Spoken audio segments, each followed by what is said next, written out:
Hi, I'm Chris. I'm Radford. I'm River. And we're Tough Skin. And today we are here to talk about transitioning. Specifically as it relates to music and singing. So I'm going to jump right in and talk about my singing background a little bit. Prior to starting Testosterone, I had over 20 years of singing experience in various places. Choirs, solo ensemble, and private lessons. Immediately before starting T, I was singing professionally in a folk group called Winter Machine. And so I was actively singing a lot and pushing my voice and training my voice. And I postponed starting Testosterone for a year or two, specifically to keep working with that project. When that project ended, I started hormones within 6 months, and a month prior to starting T, I started singing in Tough Skin with River, which at that time was called Running on Empty. So changes that I noticed changes in my voice right away the first week that I was on T. I don't have a lot of recordings, but I do have a recording from 1 week on, and no one else would notice the differences, but I was feeling, I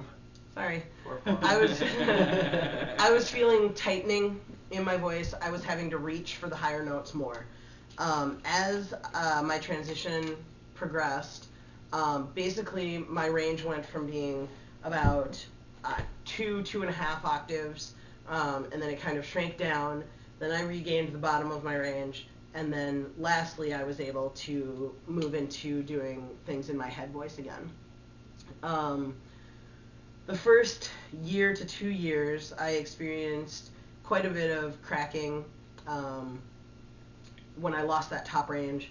And one of the big things for me was that if I sang for too long at one time, my voice would get really tired. If I talked too much or too loudly, my voice would get too tired. So I really paid a lot of attention to my body and what it was telling me. And I would sing frequently, sometimes several times a day, but for sometimes as short as maybe a 20-minute interval, if that's when my voice started getting tired. Around 3 years, I wasn't having any cracking or things like that, but it took all the way up until probably my 4th year on Testosterone for my voice to really even out and to drop as much as it was going to drop and to kind of regain that top range.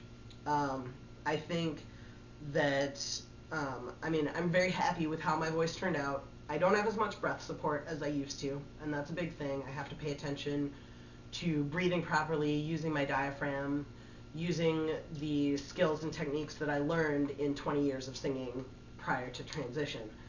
But throughout my transition, I sang every day, even when I sounded ridiculous, and I think that was a big key in keeping a usable singing voice. Now I sing in a punk rock band, and I would say that my standards for vocalization are not what they were when I was maybe in high school and competing in solo ensemble or something like that, trying to sing classical stuff. But this is what I want to be singing, and I'm very happy. I definitely have the capability to do the kind of singing that I want to do. But I think that singing every day was a huge thing that impacted my ability to keep singing. I would say if you have the ability to take vocal lessons with someone who works with biological males going through puberty, in other words, teenage boys, that is a good thing, because that's basically what your voice is experiencing. Your vocal cords are thickening. It's going to take more breath to push sound, more air to push sound through them, and have control. And it's very important not to strain those muscles while they're developing. Another really good thing to do is to sing along with artists and CDs or whatever, and remember that the artists you're used to singing with, that range might not be what your range is going to end up with. So look for new artists to sing along with, either artists where you try to match tone quality, or just artists that will allow you to explore your new range, and things like that. So I think that is pretty much the key points of my experience. How about you, Chris? All right. Well, my background is I had no formal training when it came to singing. I did sing a lot. I used to sing a lot. But